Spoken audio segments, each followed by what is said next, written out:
Happy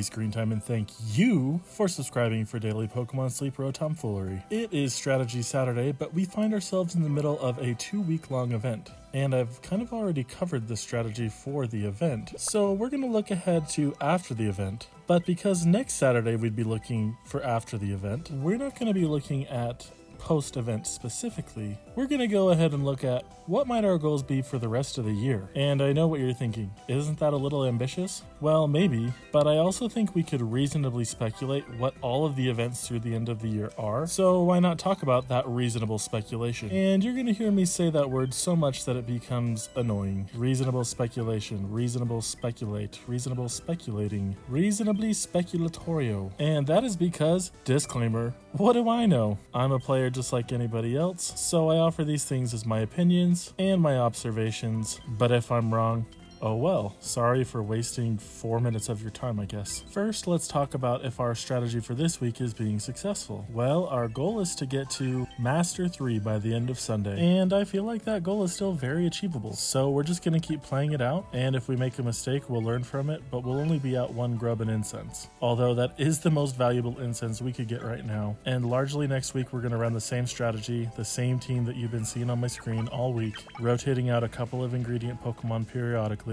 But next week we should also have a 10% area bonus, so we should hit Master 3 even easier at Old Gold Power Plant. Although once we talk about this speculation, I'll tell you why I'm actually considering maybe switching it up and going to Greengrass Isle next week. Once upon a time, I took the time to compile all of the event information leading up to Growth Week in August. I was interested to try to figure out if we could predict when events would be announced, but as you can see in column C, announcements in this game are pretty inconsistent. But here's what I want to draw your attention to. Look at the events that happened at the end of the year last year, as well as into the new year. For you guessers, go ahead and pause and see if you can figure out what these have in common compared to the others. Alright, time's up if you didn't pause. You'll notice that Halloween, Eevee Week, Holiday, New Year, and Valentine's Day are all highlighted on this document. No, just kidding. You'll notice that they all have years, and none of the rest of the events that have happened since Valentine's Day 2024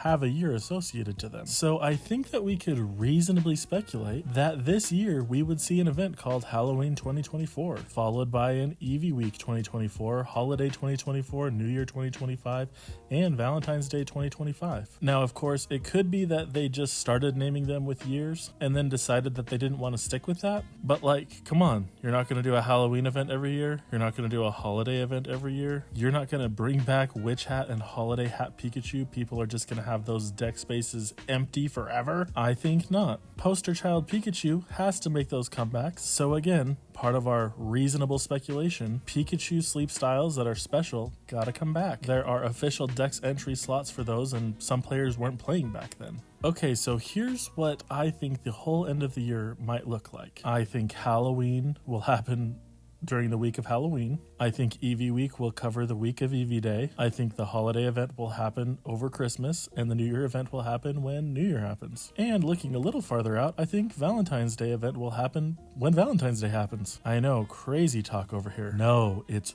reasonable speculation. We don't have to speculate as hard on this, but we also know that the full moon schedule is not dictated by the game. If you didn't know, the moon is actually full outside on the nights when we have the full moon events. Seriously though, and I'm kind of an indoorsy guy, but even I know that. I do think that based on the pacing of this game, that the time between the Eevee Week and the holiday event is a little too long to have no other events, and the same with the New Year's event to Valentine's Day. This past year at the end of January was when Lapis Lakeside released. I couldn't bring myself to reasonably speculate that there will be 2 new areas every year, but like, I wouldn't turn it down, right? I could also reasonably speculate that the holiday event could happen the week before the Christmas holidays, but there are also some differences between this year and last year, and we're going to give you guys something to watch again while I discuss this. Last year, there were only a few areas, and a lot of Pokemon that are in the game now weren't in the game. So I mean, and this is just natural. The game is growing and evolving. What? Pokemon Sleep is evolving. Your Pokemon Sleep evolved into version 2.0. But something noticeably different that we experienced with the recent Suicune event is that events were expanding to be not just on Greengrass Isle, which has kind of been the staple of this game forever. So, Halloween 2024. I think that we could reasonably speculate that the Halloween event will take place on Greengrass Isle, Taupe Hollow, and the Old Gold Power Plant. This is because these are the areas where ghost Pokemon spawn the most, and I think we could reasonably speculate that ghost Pokemon will be boosted during the Halloween event. Now, maybe Taupe Hollow would be off the table because I do think that they have to bring back Witch Hat Pikachu, and that would have to be at Greengrass or Old Gold Power Plant. Pikachu is not currently available at Taupe Hollow at all. Not to say that they couldn't put it there or put Witch Hat Pikachu there, but let's not get too many disclaimers here. I think we could reasonably speculate that the holiday event will be at Greengrass Isle and Snowdrop Tundra, and I think the Eevee event will be in all areas. Now, what's kind of crazy about knowing that these events in theory are coming is that this means you could plan out the entire end of the year right now. And casual players are like, what, plan? And like, yeah, do whatever you want. But as someone who likes to play strategically, I'm sitting here like, man, could I really pick every island that I'm gonna go to through the end of the year? And yeah, that's exactly what I'm thinking about. I have some overall goals: continue to raise my long-term ingredients team, level up all of the high tier dishes to a very high level. Basically, I'd like to put myself in the position where regardless of what dish type I get for the week, I don't have to worry about getting the ingredients I need to make the best dishes. And I'd like for those dishes to have the maximum power possible. Now, the reason that this is my goal is because I got nerfed. It's like Nerf, but it's Nerf. During the Entei event, I spent a ton of diamonds buying EZ travel tickets so that I could get curries for the week. It helped me reach Master 20 for that week on Greengrass Isle, but I spent a lot of diamonds to get there, and it was a bad choice looking back. I don't want to do that again. And the best way to avoid this is to have a legit ingredient team. I'm not necessarily worried about having this team through the end of the year,